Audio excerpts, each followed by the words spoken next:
एक खतरनाक महामारी की वजह से दुनिया लगभग खत्म हो चुकी है और जो लोग बचे हुए हैं वो जंगलों में छुपे हुए हैं और बहुत शांति से अपनी जिंदगी गुजार रहे हैं। अब कहानी 25 साल बाद की दिखाई जाती है, जहां हम एना नाम की एक लड़की को देखते हैं जो एक स्टोर में कुछ दवाइयां ढूंढ रही थी, पर उसे वो दवाई नहीं मिलती। तभी उसे वहां किसी के होने का एहसास होता है और वो डेविड का नाम पुकारती है। डेविड एना का छोटा भाई है। अब वो बाहर आकर देखती है तो वो डेविड नहीं बल्कि कोई और था।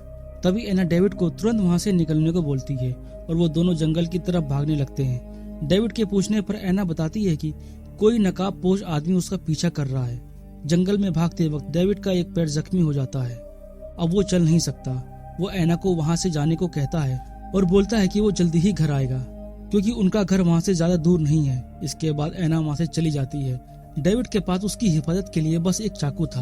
वो नकाबपोश आदमी अपने मुंह से कुछ अजीब सी आवाजें निकाल रहा था। यहाँ हम एना के घर को देखते हैं जो काफी छोटा था। इस घर में एना की बीमार माँ है और एना स्टोर में अपनी माँ के लिए ही दवाइयाँ ढूंढ रही थी। उसकी माँ डेविड के बारे में पूछती है तो एना कहती है कि वो बाहर है, जल्दी ही आ जाएगा। इसके बाद एना अपनी माँ को एक कार्ड दिखाती है जो उसे स्टोर में मिला था। वो कैलिफोर्निया बीच का ग्रीटिंग कार्ड था। वो उसे दीवार पर लगा देती है। यहाँ हमें पता चलता है कि एना और डेविड इसी जंगल में पैदा हुए हैं और उन्होंने कभी भी बीचेस या समुद्र नहीं देखे हैं। उनकी माँ दुआ करती है कि तुम दोनों एक दिन बीच पर जरूर जाओगे। एना कहती है कि ऐसी दुआ करने का क्या फायदा जो कभी पूरी ना हो। उसकी माँ कहती है कि ऐसी जिंदगी का भी क्या फायदा जिसमें कोई उम्मीद ही ना हो। शाम को एना अपने भाई को ढूंढने के लिए जाती है पर बाहर डेविड नहीं होता। वहाँ उसके गले का लॉकेट पड़ा हुआ था। उसे देखकर वो परेशान हो जाती है और उदास होकर घर आ जाती है, पर वो अपनी माँ को कुछ नहीं बताती। उसकी माँ परेशान थी क्योंकि रात काफी हो गई थी और डेविड अभी तक घर नहीं आया था। पर एना अपनी माँ से कहती है कि वो जल्दी ही आ जाएगा। यहाँ एना की माँ अपनी आखिरी ख्वाहिश बताती है। वो चाहती है कि एना कुछ ऐसे लोगों को ढूंढे जो जीना चाहते हो, या फिर कोई समुद्र या फिर कोई बीच। इस पर एना कहती है कि ये सब बातें काल्पनिक लगती हैं और फिर सोने चली जाती है। सुबह एक बुरे सपने की वजह से एना की नींद खुल जाती है। वो देखती है कि उसकी माँ अपने कमरे में नहीं है। वो अपनी माँ को ढूंढने के लिए बाहर जाती है। वो देखती है कि उसकी माँ एक पेड़ के नीचे बैठी हुई है और उनकी मौत हो गई है। ये देखकर एना बहुत दुखी हो जाती है और रोने लगती है। और डेविड का भी अभी तक कोई भी पता नहीं होता। वो बहुत अकेली हो गई थी। वो अपनी माँ को अपने फादर के पास ही दफना देती है। इसके बाद वो घर में आती है और लोहे को गर्म करके उससे हथियार बनाने लगती है क्योंकि अब वो बिल्कुल अकेली हो गई थी और यहाँ किसी पर भी भरोसा नहीं किया जा सकता। उसे ये सब उसके फादर ने सिखाया था। एक दिन वो नदी से मछलियाँ पकड़ रही थी, तभी अचानक उसके सामने एक आदमी गन लिए खड़ा हुआ दिखाई देता है। उसे देखकर वो डर जाती है और अपने घर की तरफ भागने लगती है। वो आदमी भी उसका पीछा करते हुए उसके घर तक पहुंच जाता है। एना के पूछने पर वो आदमी उसे अपना नाम पीटर बताता है। पीटर एना की हिम्मत देखकर उसकी तारीफ करता है, पर एना उसे ये बात नहीं बताती कि एना इस घर में अकेली रहती है, क्योंकि उसे डर है कि अगर उसे इस बात का पता चल गया कि एना अकेली रहती है तो कहीं वो उसका फायदा ना उठाए। यहाँ पीटर बताता है कि वो एक कम्युनिटी का मेंबर है जो बहुत वफादार और सच्ची कम्युनिटी है। वो जगह यहाँ से कुछ ही दूरी पर है। वहाँ इंसानों के जीने की सभी चीजें मौजूद हैं। वहाँ इंसान अपनी जिंदगी की नई शुरुआत कर सकते हैं। एना उसे कहती है कि उसकी माँ हमेशा उसे ऐसी कहानियां सुनाया करती थी। यहाँ पीटर को पता चल जाता है कि एना की माँ अब इस दुनिया में नहीं है। इस बात से एना थोड़ा डर जाती है, लेकिन पीटर जानता था कि एना ने अपनी सेफ्टी के लिए झूठ बोला था। पीटर कहता है कि रात काफी हो गई है और सुबह हमें अपने सफर पर निकलना है, तो एना कहती है कि वो उसके साथ नहीं आ रही। तब पीटर कहता है कि उसकी कम्युनिटी में एक लोहार की जरूरत है जिस काम में एना माहिर है। एना कहती है कि वो अपना ख्याल खुद रख सकती है। सुबह होने पर पीटर वहाँ से जाने लगता है, पर जाने से पहले वो एना की माँ की ग्रेव देखना चाहता था। वो वहाँ जाता है और एना की माँ के लिए प्रेयर करता है और वहाँ से चला जाता है। एना घर में आ जाती है और सोचती है कि कहीं उसने उसके साथ ना जाकर गलत फैसला तो नहीं किया। अगले दिन उसके घर के गेट पर कुछ फूल लगे हुए मिलते हैं।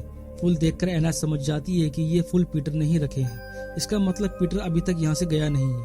एना पहले थोड़ा सोचती है, फिर उसके साथ जाने को रेडी हो जाती है क्योंकि अब वैसे भी यहाँ पर उसके लिए कुछ नहीं बचा था। और उसकी माँ की भी यही ख्वाहिश थी कि वो ऐसे लोगों की तलाश करे जिनके पास जीने की सच्ची वजह हो। रास्ते में चलते हुए उन्हें कुछ बेसरकस दिखाई देते हैं। बेसरकस कुछ लोगों का एक ग्रुप था। ये लोग बहुत खतरनाक थे। उन्हें देखकर ये लोग छुप जाते हैं। एना बताती है कि उन लोगों से उसका कभी सामना नहीं हुआ है। ये लोग रात को वहीं रुक जाते हैं। यहाँ पीटर बताता है कि ये महामारी शुरू हुई थी तब वो 8 साल का था और उसके पेरेंट इसी जंगल में गए थे और उनके मरने के बाद उसी कम्युनिटी ने उसे पनाह दी थी। एना बताती है कि उसके फादर भी इन्फेक्टेड हो गए थे। उन्होंने उस पर और उसके भाई पर भी अटैक कर दिया था। उन दोनों को बचाने के लिए उसकी माँ ने उसके फादर को मार दिया था। सुबह होते ही ये लोग अपने सफर पर निकल जाते हैं। थोड़ा आगे जाने पर पीटर का पैर एक ट्रैप में फंस जाता है और एना उसकी मदद करती है। नदी के पास जाकर वो लोग वहीं पर कैंप लगा लेते हैं। इसके बाद एना नहाने चली जाती है। सुबह होने पर पीटर एना को बताता है कि उनके कैंप के दूसरी तरफ बूढ़े आदमी का कैंप है। एना उसके पास जाना चाहती थी पर पीटर वहां जाने से मना कर देता है कि वहां पर कोई ट्रैप भी हो सकता है।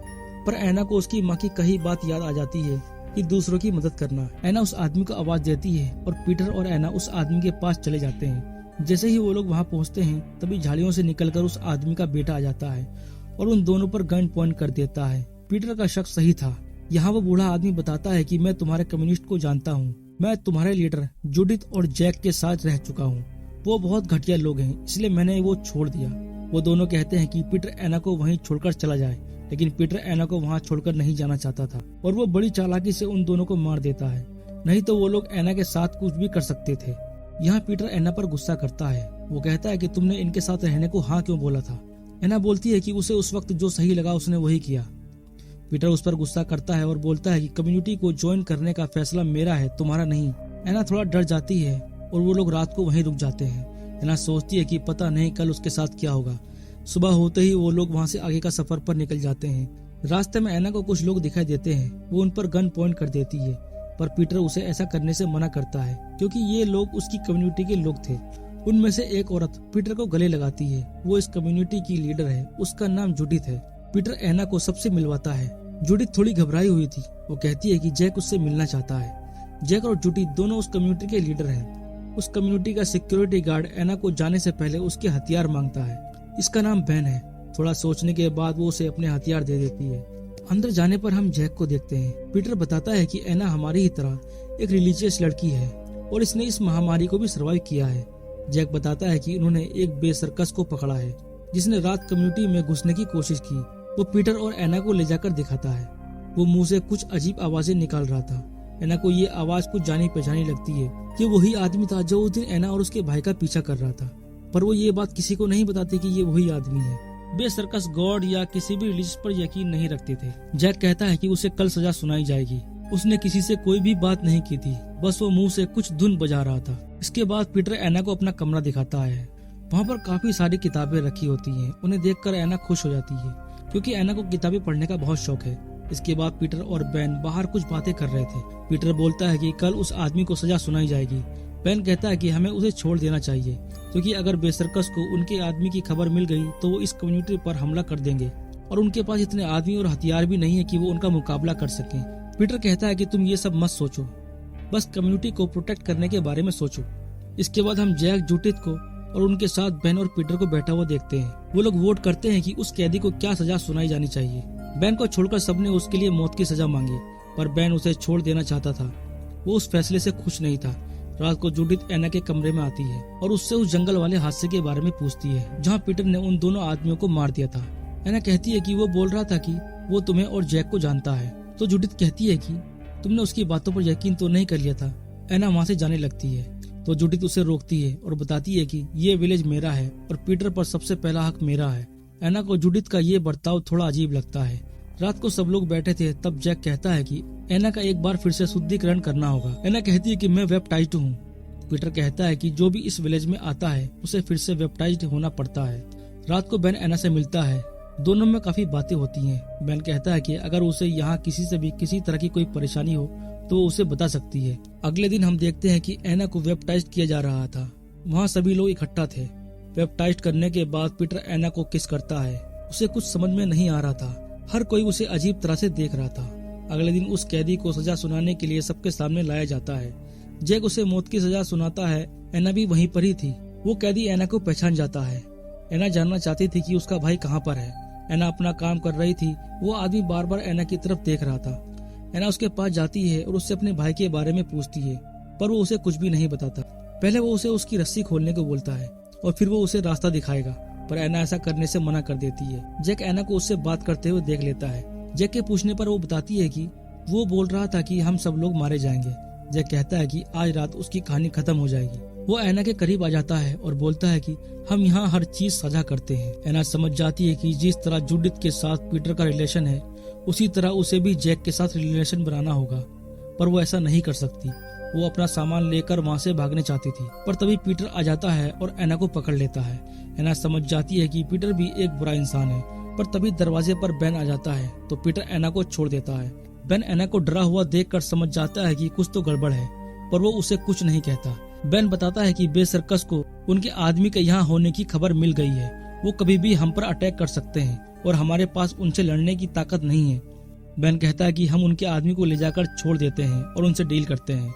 इस पर पीटर मान जाता है। पीटर और बेन इस आदमी को लेकर निकल जाते हैं और एना भी उनके साथ होती है। वो लोग थोड़ी दूरी पर पहुंच जाते हैं, तभी बे सर्कस के लोग इन पर अटैक कर देते हैं। सब लोग यहाँ वहाँ भागने लगते हैं। वो कोई और नहीं बल्कि एना का भाई डेविड ही था। वो मरा नहीं था, उसने बे सर्कस को ज्वाइन कर लिया था। वो देखता है कि यहाँ पर काफी खतरा है, इसलिए वो एना के सर पर वार करके उसे बेहोश कर देता है। रात को जब एना को होश आता है तो वो देखती है कि बे सर्कस ने बेन को पकड़ लिया है और उसे मारने जा रहे हैं। एना उसे बचाने जाती है, पर बेन उसे इशारा करके रुकने को बोलता है और वो लोग बेन को मार देते हैं। ये देखकर एना इमोशनल हो जाती है। वो कैदी एना के भाई डेविड को बहुत मारता है, क्योंकि उसे पता था कि उसने ही एना की यहाँ से भागने में मदद की थी। तब एना आकर उस पर गन पॉइंट कर देती है, लेकिन डेविड एना से गन छीनकर एना पर ही गन पॉइंट कर देता है और मौका देखकर वो उस आदमी को शूट कर देता है जो एना को मारने वाला था। इसके बाद डेविड एना को वहाँ से जाने को बोलता है, क्योंकि वो उसके साथ नहीं जा सकता। एना वहाँ से चली जाती है। जंगल में पीटर एना से मिलता है। वो दूर से अपने विलेज को जलता हुआ देखता है। वो एना के साथ जबरदस्ती करने लगता है और उसे मारने की कोशिश करता है, पर गलती से गन चल जाती है और पीटर मारा जाता है। एना वापस उस कम्युनिटी के पास आ जाती है। वो देखती है कि पूरा विलेज जल रहा है और सब लोग मारे गए हैं। जैक को भी क्रॉस पर टांग दिया गया है, पर जुडिथ जिंदा थी। दोनों मिलकर उसे क्रॉस से उतारते हैं। जुडिथ को उसकी गलतियों का एहसास हो चुका था। एना वहाँ से जाने लगती है तो जुडिथ उसे रोकती है। इस पर एना कहती है कि उसने कभी भी समुद्र नहीं देखा, वो अपनी जिंदगी की नई शुरुआत वहीं से करेगी। जुडिथ कहती है कि अब अच्छे लोग कहीं पर भी नहीं है। इस पर एना कहती है कि हमें सपने देखते रहना चाहिए, सपने उम्मीद पैदा करते हैं। और इसी के साथ ये मूवी यहीं पर खत्म हो जाती है। दोस्तों, अगर आपको ये मूवी एक्सप्लेनेशन पसंद आया है तो वीडियो को लाइक करना और चैनल को जरूर सब्सक्राइब करना।